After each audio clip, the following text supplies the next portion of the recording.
Welkom terug. Jy kyk na Goeiemôre, Good Morning en ons sit nou ons oggendpraatjies voort. Nou 2 veiligheidswagte is verlede week tydens 'n beweerde geldwaarrooftog of soos wat die meeste mense dit ken, 'n transieterooftog op die N2 Suid in Durban naby die NPC sementfabriek verskeie kere geskiet. Volgens ALS paramedics sê die voorval net voor 6:00 Woensdagoggend plaasgevind. Nooddienste het verskeie oproepe ontvang van mense wat meer as 20 skote, gevolg deur 'n harde ontploffing wat glo deur 'n ploftoestel veroorsaak is, gehoor het. Ooggetuies sê die ontploffing het die omgewing behoorlik geruk en motoriste paniekerig gemaak. Met hulle aankoms op die toneel het paramedici en lede van die Suid-Afrikaanse Polisiediens 'n geldwa aangetref wat in 'n gewaagde aanval geteiken is.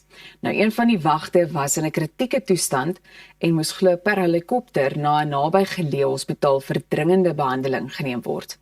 Die tweede wag het ernstige skietwonde opgedoen en is op die toneel gestabiliseer voordat hy per ambulans hospitaal toegeneem is. Die N2 Suid is toe nou intussen heeltemal gesluit gewees terwyl die toneel ondersoek word en verkeer op die N2 Noord is ook erg ontwrig as gevolg van swaar opeenhopings terwyl voertuie stadig by die toneel verby beweeg. Ja, wat kan 'n mens sê? Transieterooftogte bly 'n groot probleem in Suid-Afrika, dink ek oor die algemeen, en ek weet nie van julle nie, maar wanneer ek verby so 'n geldwa ry, dan beweeg ek nogal gewoonlik baie vinnig, of as hulle staan by 'n winkelsentrum, beweeg ek vinnig daar verby, want 'n mens het maar 'n vrees. Jy weet, 'n mens sien so gereeld op sosiale media van hierdie voorvalle wat plaasvind. Ja.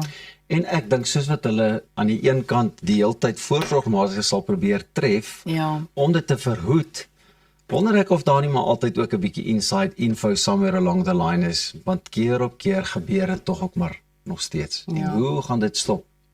Ek dink net ook aan die gevoel van veiligheid vir die mense wat in daardie omgewing is, nê. Want jy dink hierdie mense is they're in an armored vehicle, they've got their own weapons, they are trained in being able to, I guess, like defend themselves against criminals. And still, these guys are at so much risk. I don't know at the moment how someone would take a job as an armored security guard. I know work is very scarce en ons werkloosheidssyfer is baie hoog, maar ek sou nie dink dat iemand hulle self aan dit sal blootstel nie, want dit is vir my die onveiligste werk in Suid-Afrika.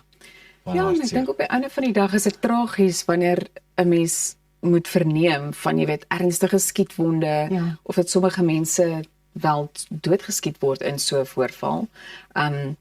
Nie dat 'n mens nou noodwendig daarop wil klem lê nie, maar al wat ek probeer sê is net, ek dink dit is tragies dat daai mense se lewens, soos wat jy sê, hulle word so blootgestel aan daai gewelddadige optrede ook, in plaas daarvan om net die geldwa te roof en jy weet die pad te vat. Maar mense hulle lewens verloor. Kyk, ons het nou al geleer om paperless te gaan, hè. Wanneer sal ons nou regtig cashless kan gaan?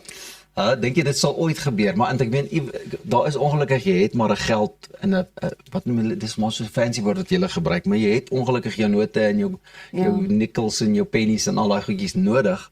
Maar ek dink in 'n perfekte wêreld, so Star Trek 20 of 30 of 40 jaar terug, het hulle planne gemaak en niemand het ooit gedink jy gaan 'n foon gebruik wat nie werk met 'n dial en daai tipe goeders nie. Laat die geld net verdwyn en ons werk net op die nommertjies op die rekenaar.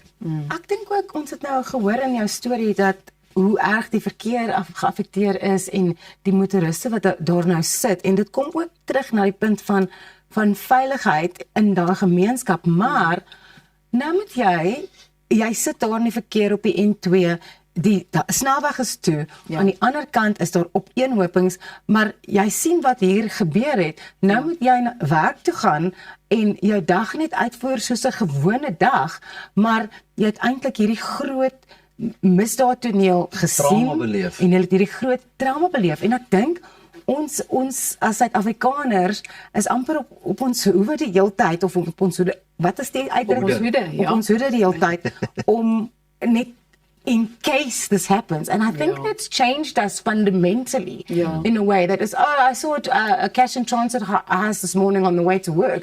That's major. If that happened in Australia or in America, it would be a big deal. Maar dit is die ding, en ek bedoel, as jy nou verkeer vassit, waarheen moet jy nou gaan eerstens? En ek onthou jy daai video wat soos as veldbrand op sosiale media versprei destyds van die transite rooftog en hoe daai veiligheidswag hy het dit baie goed hanteer, maar ek dink nie almal is in staat om so op te tree in so 'n krisis en jy weet te vlug nie. Wat sou jy doen in so 'n geval? Sê nou maar, soos 'n hijacking of so, het jy jouself al ingedink, hoe sal jy reageer? Ek wil myself nie eintlik indink nie, maar ja, ek sal waarskynlik probeer vlug. Ja, maar ek meen in daai oomblik wanneer daar wapens of iets betrokke is, dan vries jy dalk, jy gaan nie kan sien nie. I also think, like, they say, you should do an advanced driving course so that you know how to drive defensively in those kind of situations. But exactly what Elsa's saying, when you're in that situation and then there is a threat of violence, you don't know how you're going to react because all you want to do is stay alive.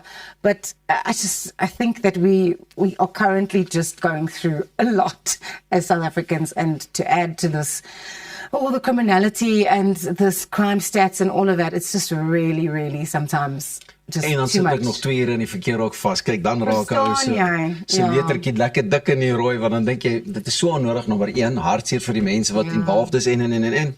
Maar ja. Welkom in Suid-Afrika. Goeiemôre. Welkom by Goeiemôre, good morning. Bly net waar jy is, want ons is binnekort weer terug en daar is nog heelwat wat voorlê op vandag se program. So maak seker jy bly ingeskakel en dat jy aanhou saamkuier.